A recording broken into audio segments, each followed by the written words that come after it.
तो आदाब, नमस्कार, गुड इवनिंग, सत श्री अकाल। एक बार फिर आप तमाम लोगों का स्वागत है क्राइम तक की कहानी के इस एपिसोड में। उम्मीद है पूरी फैमिली अच्छी होगी, अपना और अपनों का ख्याल रख रही होगी। परसों 25 दिसंबर है। आज की कहानी की शुरुआत करूं उससे पहले आपको जानकारी दे दूं, 25 दिसंबर वैसे कल रात ही जब 12 बजेगा तो 25 दिसंबर शुरू हो जाएगा और क्रिसमस का दिन। तो आप सभी को क्रिसमस की पहले से ही शुभकामनाएं, मैरी क्रिसमस। लेकिन एक जानकारी ये है कि ठीक 12 बजे 25 दिसंबर की रात यानी कल रात जैसे ही 12:01 होगा, दूरदर्शन के वेब ओटीटी पर वेब एक वेब सीरीज आ रही है। यूपी के एक बड़े गैंगस्टर कहें, गुंडा कहें, बाहुबली कहें, उसके आरंभ और अंत पर। नाम है यूपी 77। तो यूपी 77 ये वेब दूरदर्शन के ओटीटी प्लेटफॉर्म पर 25 दिसंबर की रात ठीक 12 बजे रिलीज होगी। आप लोग इसे ज़रूर देखिए, क्रिसमस भी एंजॉय कीजिए और देखने के बाद इस वेब सीरीज़ को अपनी राय ज़रूर दीजिएगा, हमारे लिए बहुत कीमती होगी। तो यूपी 77 दूरदर्शन के वेब ओटीटी पर 12 बजे रिलीज हो रही है 25 दिसंबर की रात। तो देखना ना भूलिए और देखने के साथ साथ अपनी राय हमें ज़रूर बताइएगा, मेल कीजिएगा ताकि आप लोगों की राय उस सीरीज़ के बारे में जान सकूं। अब आते हैं आज की कहानी के ऊपर। 1975 में देश में पहली बार इमरजेंसी लगाई, हम सब जानते हैं। तब इंदिरा गांधी के इलेक्शन को लेकर उस वक्त ये हुआ था कि उन्होंने अपने पद का दुरुपयोग किया। फिर मामला कोर्ट में पहुंचा, कोर्ट ने उनके जो इलेक्शन था उसको अवैध करार दिया, जिसकी वजह से उनकी पीएम की कुर्सी खतरे में थी, उनको जाना पड़ता। लेकिन इंदिरा गांधी ने बदले में सीधे इमरजेंसी लगा दी 25 जून 1975। इसके बाद बहुत सारे सेंसरशिप, बहुत सारी गिरफ्तारियां, बहुत सारे नेताओं को जेल में डाल दिया गया, सारी चीज़ें चलती रहीं। फिर बाद में ये हुआ कि दबाव के बीच में चुनाव हुआ, आम चुनाव, और आज़ादी से लेकर अब तक जो कांग्रेस सरकार में थी वो इस 1977 यानी इमरजेंसी के 2 साल बाद जो पहली बार आम चुनाव हुआ उसमें कांग्रेस पहली बार बुरी तरह हार गई और जनता पार्टी की एक नई सरकार आई, जिसके मुखिया बने, प्राइम मिनिस्टर बने मोरारजी देसाई। तो अब पहली बार 1977 में जनता पार्टी की सरकार थी और कांग्रेस विपक्ष में। लोकसभा में गहमा गहमी, खूब घमासान चल रहा था, इंदिरा गांधी के ऊपर बहुत सारे इल्ज़ाम लग रहे थे। इसी बीच 1978 की तारीख आती है, 19 दिसंबर 1978। इंदिरा गांधी के ऊपर बाकी तो सब इमरजेंसी के दौरान पद का दुरुपयोग और बहुत सारी चीज़ें, सेंसरशिप, बैन, ये वो के इल्ज़ाम लग ही रहे थे। लेकिन एक और इल्ज़ाम लगा और इल्ज़ाम था ये कि जब इंदिरा गांधी प्राइम मिनिस्टर थी तब उन्होंने अपने पद का दुरुपयोग किया, अपने पोजीशन का मिसयूज़ किया। अपने बेटे संजय गांधी की मारुति लिमिटेड कंपनी, जो पहली बार मारुति आई थी देश में, तो उसकी पूरी जो मारुति लिमिटेड कंपनी थी, उसकी जो पूरी योजना परियोजना थी, उसको बचाने के लिए इंदिरा गांधी ने मिसयूज़ किया अपने पावर को, ताकि उनके बेटे, उस वक्त संजय गांधी आगे थे मारुति कंपनी को लेकर। तो ये एक इल्ज़ाम लगा। इसके बाद करप्शन के भी कुछ इल्ज़ाम थे। इसी को लेकर लोकसभा में बहस हो रही थी। 19 दिसंबर 1978 को हुआ ये कि इंदिरा गांधी ने भी बहुत कुछ बोला लोकसभा में, और इसमें उस वक्त की सत्ताधारी सरकार यानी जनता पार्टी ने कहा कि आपने जो कहा है सदन में उसके लिए माफ़ी मांगे। इंदिरा गांधी ने माफ़ी मांगने से इनकार कर दिया। इसके बाद सदन की अवमानना का मोशन आया और वोटिंग हुई। इस वोटिंग में 279 एमपीज यानी सांसदों ने इंदिरा गांधी के खिलाफ कार्रवाई करने के सपोर्ट में वोट डाला, 138 ने अगेंस्ट में डाला, 37 ऐसे थे जिन्होंने वोटिंग में हिस्सा नहीं लिया। और इस मोशन के पास होने के बाद सदन की अवमानना के मामले में इंदिरा गांधी को सीधे लोकसभा से 7 दिन के लिए निष्कासित कर दिया गया, यानी बाहर कर दिया गया। और साथ ही जो दूसरा फैसला था उसने देश को चौंकाया था, वो ये कि इंदिरा गांधी को 7 दिन की जेल की सजा हो गई।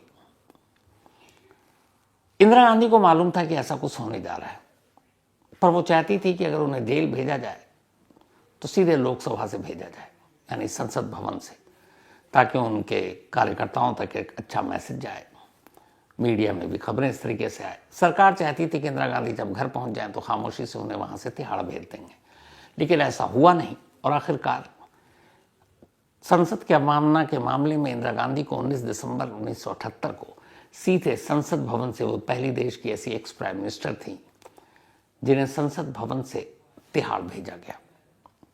बाकायदा पुलिस की कड़ी सुरक्षा में वो तिहाड़ जेल पहुंच गई 19 दिसंबर 1978। इंदिरा गांधी को जेल भेजने का असर यह हुआ कि कांग्रेस कार्यकर्ताओं में जबरदस्त गुस्सा हो गया, देश भर में धरना प्रदर्शन शुरू हो गया। 19 दिसंबर की रात इंदिरा गांधी जेल में थी। अब अगला दिन आता है, नए दिन की शुरुआत, 20 दिसंबर 1978। 20 दिसंबर 1978 को इंडियन एयरलाइंस की एक प्लेन कोलकाता से उड़ती है, टेक ऑफ करती है और इसे लखनऊ होते हुए दिल्ली पहुंचना था। इस प्लेन में कुल 126 पैसेंजर सवार थे, क्रू मेंबर के साथ थे। तो 20 दिसंबर 1978 को इंडियन एयरलाइंस की ये प्लेन कोलकाता से तय वक्त पर उड़ी, लखनऊ में उतरी।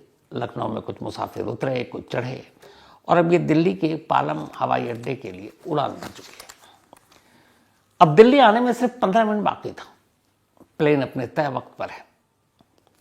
इसी 15 मिनट के दौरान अचानक इसी प्लेन की 15वीं रो पर बैठा हुआ एक शख्स अपनी सीट से उठता है और एयर होस्टेस के करीब जाता है और कहता है कि उसे कॉकपिट के करीब जाना है। वो बड़ा धोती कुर्ता पहने हुआ, बड़ा नॉर्मल सा इंसान। और तब किसी ने हाईजैकिंग और ये सारी चीज़ों के बारे में उतनी बातें भी नहीं होती थी। 1978 की मैं बात बता रहा हूँ। बल्कि कुछ का तो ये कहना है कि तब हाईजैकिंग को एक तरह से क्राइम भी नहीं माना जाता था। तो बंदा वहाँ जाता है, एयर होस्टेस को भी लगता है कि ये नॉर्मल सा आदमी है, तो वो कॉकपिट के पास जाकर सोच रही थी कि चलो इसे दिखा दें कि प्लेन कैसे उड़ता है। लेकिन तभी अभी वो दरवाज़ा खोलने ही जा रही थी कि वो बंदा उस एयर होस्टेस की कोहनी पकड़कर उसे धक्का देता है और तब तक तेज़ी से एक और सीट से उठकर एक और शख्स कॉकपिट के पास पहुंच जाता है। दोनों जबरन दरवाज़ा खोलते हैं और दोनों कॉकपिट के अंदर, उनमें से एक अब पायलट के कनपट्टी पर एक पिस्टल टान देता है। कुछ देर के बाद अब प्लेन में एक अनाउंसमेंट होता है। प्लेन के जो कैप्टन है उनकी आवाज़ आती है कि इस प्लेन को हाईजैक कर लिया गया, हमें अगवा कर लिया गया है और अब ये फ्लाइट दिल्ली की बजाय पटना जा रही है। पैसेंजर में हड़कंप मच गया, ये क्या हो रहा, किसी को कुछ समझ में नहीं आ रहा है। अभी वो कुछ सोचते तभी कुछ मिनट के बाद पायलट की फिर आवाज़ गूंजी और उन्होंने कहा कि प्लेन हाईजैक हो चुका है, लेकिन हम पटना नहीं बल्कि वाराणसी जा रहे हैं। तब ये बनारस हुआ करता था कि अब हम बनारस जा रहे हैं। पैसेंजर परेशान, घबराए हुए, डरे हुए, पता नहीं क्या होगा। अब उधर अंदर में ये हो रहा है कि जो जिसने हाईजैक किया, 2 लड़के, वो अब पायलट से ये कह रहे हैं कि ना हमें न पटना जाना है ना बनारस जाना है, आप इस प्लेन को नेपाल ले चलो। पायलट ने समझाया कि देखो ये डोमेस्टिक फ़्लाइट है, नेपाल तक जाने के लिए हमारे पास ईंधन या फ्यूल इतना है नहीं, तो हम जा नहीं सकते। तो उसने कहा अच्छा नेपाल नहीं जा सकते तो चलो बांग्लादेश ले चलो। पायलट ने फिर समझाया। पायलट के हिसाब से दोनों प्लेन को हाईजैक करने वाले लड़कों को ABCD पता ही नहीं था कि ये प्लेन, फ्यूल, रेंज, इलाका। तो फिर लास्ट में ये हुआ कि देखो अगर तुम ज़बरदस्ती करोगे, फ्यूल है नहीं, ईंधन है नहीं। उसे समझाया गया कि गाड़ी और प्लेन और तेल का क्या मतलब होता है। अगर सड़क पर आप गाड़ी चला रहे हो, पेट्रोल ख़त्म हो जाएगा, गाड़ी रुक जाएगी। सेम हवा पे ईंधन नहीं है, फ्यूल नहीं है और आप दूरी तय कर रहे हो, फ्यूल ख़त्म, प्लेन नीचे।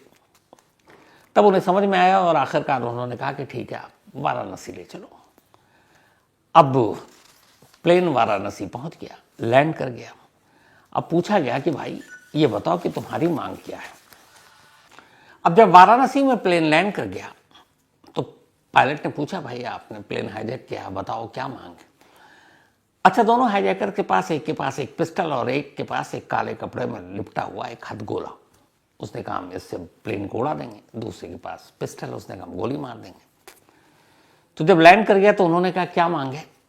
तब एक ने कहा कि हमारी पहली मांग तो ये है कि जो यूपी के CM उस वक्त चीफ मिनिस्टर, मुख्यमंत्री मिस्टर राम नरेश यादव, हमारी उनसे बात कराई जाए और उनको यहाँ बुलाया जाए, यानी एयरपोर्ट पर, प्लेन के अंदर। पायलट ने मैसेज कन्वे किया अब मैसेज सीएम ऑफिस तक, इधर पूरे देश में अब खबर फैल गई है कि एक प्लेन हाईजैक हो गया और बनारस में इस वक्त खड़ा हुआ है। तो जैसी खबर हुई, इधर दिल्ली में प्राइम मिनिस्टर मोरारजी देसाई, उन तक बात पहुंची। उन्होंने फौरन चीफ मिनिस्टर यूपी के राम नरेश यादव जी को फ़ोन किया और कहा कि आप फौरन एयरपोर्ट जाइए। राम नरेश यादव जी, अब चूँकि प्राइम मिनिस्टर ने कहा मामला सीरियस, वो अब एयरपोर्ट पहुंच जाते हैं। एयरपोर्ट जाने के बाद अब उनसे कहा जाता है कि भाई बताओ क्या मांग है। तो वहाँ दूसरी मांग रखते हैं। वो कहते हैं कि आपको प्लेन के अंदर आना होगा हमारी बात सुनने के लिए, और जहाज में बैठकर हम बात करेंगे कि हमारी बाकी की मांग क्या है। तब इस पर राम नरेश यादव भी एक शर्त रख देते, कहते ठीक है, मुझे अंदर आने में कोई प्रॉब्लम नहीं है, मैं प्लेन के अंदर आकर तुमसे बात करूंगा, पर बदले में इस प्लेन में कुछ विदेशी नागरिक सवार हैं, कुछ महिलाएं हैं, कुछ बुजुर्ग हैं, बच्चे हैं, तुम उन्हें रिहा कर दो, मैं प्लेन के अंदर आने को तैयार हूं। अच्छा, जब ये सब कुछ बात हो रही थी, तभी हुआ ये कि एक मुसाफिर जो पिछले रो में बैठा हुआ था, उसका नाम बाद में पता चला एसके मोदी, जहाज के पीछे का दरवाजा अचानक खुला और वो जंप मारकर नीचे कूद गया और अंदर किसी को भनक तक नहीं लगी। अब वो एयर होस्टेस की मदद से एसके मोदी जो है वो नीचे कूदे थे, दरवाजा जब खुला था। इसके बाद खैर ये हुआ कि मांग रख दी गई कि आप पहले इनको रिहा कीजिए, फिर हम जहाज के अंदर आएंगे। अब दोनों हाईजैकर आपस में बात कर रहे हैं। अब जब एसके मोदी नीचे उतरे तो फौरन वहां पे जो पुलिस और बाकी अपनी सुरक्षा एजेंसियां, उन्होंने एसके मोदी को पूछा कि बताओ प्लेन के अंदर का हाल क्या है, कौन है वो लोग। तब उसने बताया कि 2 हाईजैकर हैं, एक के पास पिस्टल है, एक के पास बॉम्ब है। उनमें से एक ने धोती कुर्ता पहन रखा है और एक ने कुर्ता पैजामा पहन रखा है। उनके हाथों में कुछ पैम्फलेट्स भी हैं और उसमें जो लिखा हुआ है वो ये है कि हमारी राष्ट्रीय नेता इंदिरा गांधी को जेल से रिहा करो। इतनी जानकारी उसने दे दी। अब ये जानकारी मिली, तब तक वो उधर दूसरी शर्त मानने को तैयार नहीं आ जाकर कि हम किसी को रिहा नहीं करेंगे, न विदेशी नागरिकों को, न महिलाओं को, न बच्चों को, और धमकी दी कि अगर आप नहीं आएंगे प्लेन में हमारी बात सुने, हमारी मांग माने, तो हम प्लेन को उड़ा देंगे। मजबूरन चीफ मिनिस्टर राम नरेश यादव को प्लेन के अंदर जाना पड़ा। अब लेकिन इस पूरी बातचीत में वक्त बीत रहा है, उधर वक्त बीत रहा है और ये शाम से लेके अब रात हो गई और अब 20 दिसंबर के बाद 21 दिसंबर की सुबह भी हो गई।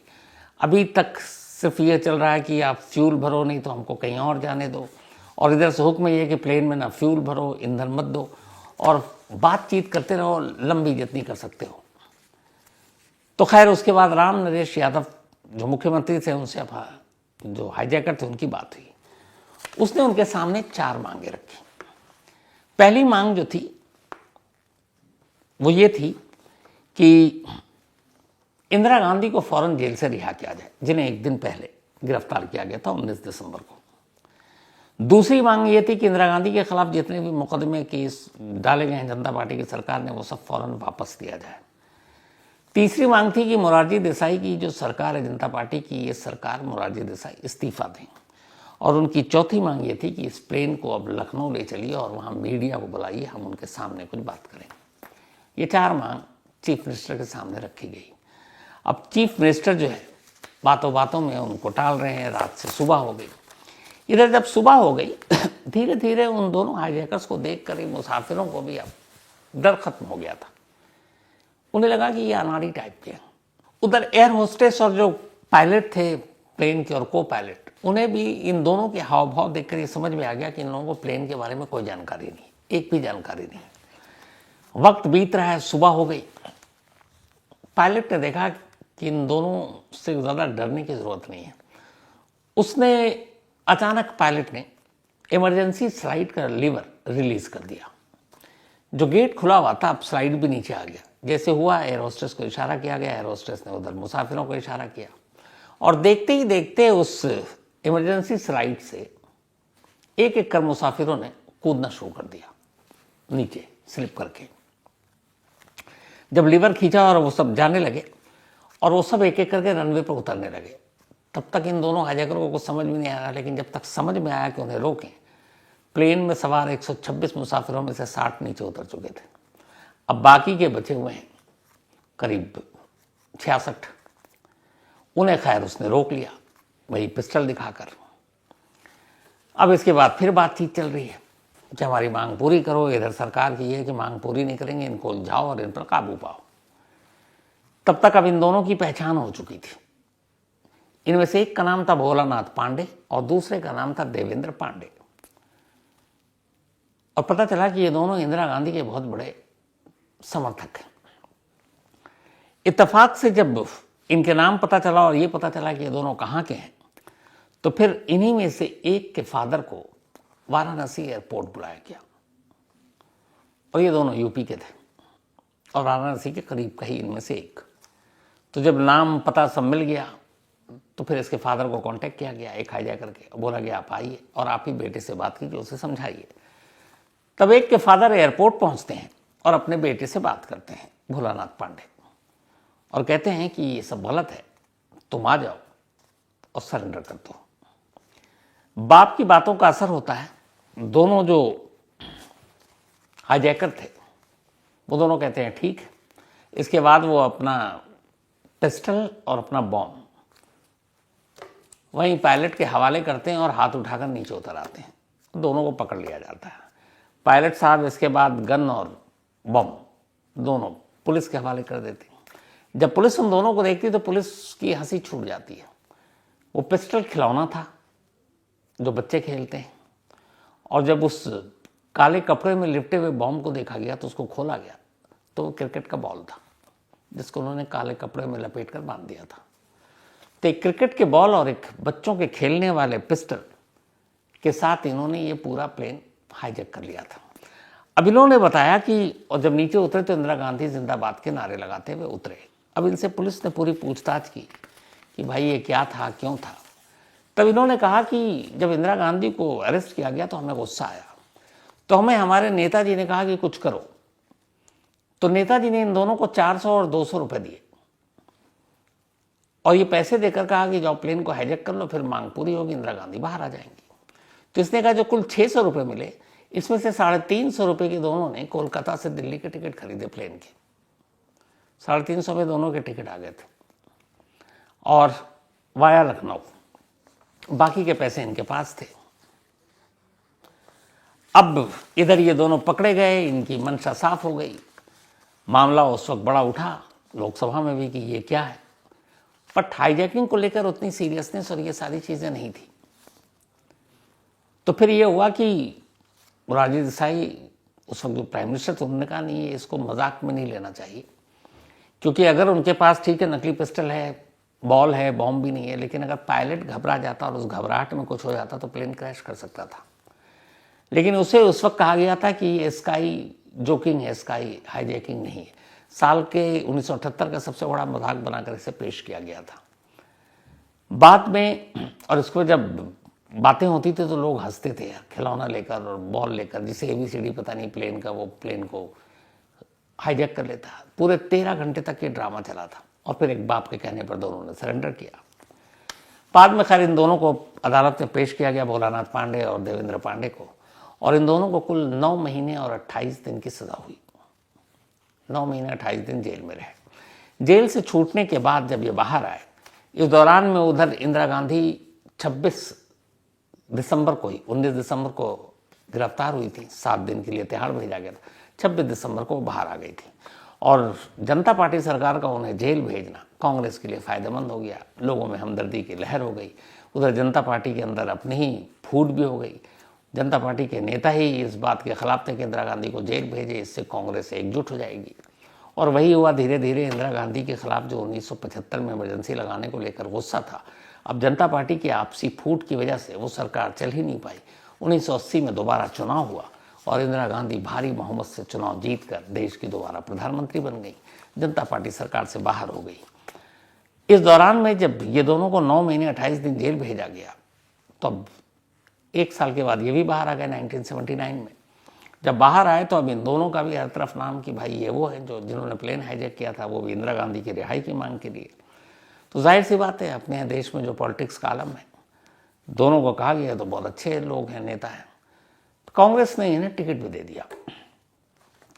80 में जो चुनाव हुआ, विधानसभा का चुनाव यूपी के, तो उसमें से भोलानाथ पांडे को बलिया जिले की दोआबा विधानसभा सीट से टिकट दिया गया और 27 साल की उम्र में ही 1980 में भोलानाथ पांडे एमएलए यानी विधायक बन गए।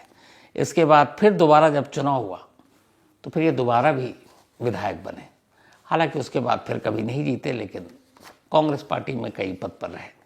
देवेंद्र पांडे को भी कांग्रेस ने टिकट दिया और ये जयसिंहपुर विधानसभा सीट से 2 बार लड़े, 80 और उसके बाद, और दोनों बार विधायक बने। फिर बाद में यूपी कांग्रेस कमेटी के कई पोस्ट पर भी रहे। तो ये वो हाईजैकिंग थी जिसमें जिसने 2 हाईजैकर को एमएलए बना दिया, विधायक बन गए थे वो। और इसी हाईजैकिंग को इंडिया में स्काई जोकिंग के नाम से भी जाना जाता है, आसमानी मजाक। और उसकी वजह यही है, वो तमंचा की जगह पर खिलौना, बॉम्ब की जगह पर बॉल, और दोनों को ये पता ही नहीं कि प्लेन के दरवाजे किधर है, खुलता किधर से है, बाकी सारी चीज़ें। बस दोनों भावना में बहकर प्लेन को हाईजैक करने के लिए निकल पड़े थे। लेकिन कायदे से इनका इनाम इन दोनों को बहुत अच्छा मिला, नेता बन गए, विधायक बन गए, और क्या चाहिए। तो ये थी आज की कहानी। लेकिन कहानी खत्म करूं एक बार फिर आपसे, वही आपको याद दिला दूं कि 25 दिसंबर रात 12 बजे दूरदर्शन के OTT प्लेटफॉर्म वेब पर यूपी 77 वेब सीरीज रिलीज होने जा रही है। इसे ज़रूर देखिएगा। यूपी के एक गैंगस्टर, एक गुंडे, एक बदमाश, और उसकी पूरी कहानी, और फिर उसका एनकाउंटर, आगाज से लेकर अंत तक, ये पूरी कहानी यूपी 77 वेब दूरदर्शन के OTT पर 25 दिसंबर क्रिसमस के दिन रात 12 बजे रिलीज होगी। देखिएगा और देखकर बताइएगा भी। तो फिलहाल इसके साथ ही कहानी में आज इतना ही। अब आपसे मुलाकात होगी कल रात 9 बजे किसी नई कहानी के साथ। तब तक अपना और अपनों का ख्याल रखिएगा। Thank you very much. Vishal Dubey अपने दुश्मनों के बीच में ऐसा रहता है जैसे 32 दांतों के बीच में जी, जो मिलेगा सबसे पर दबेगा किसी से नहीं।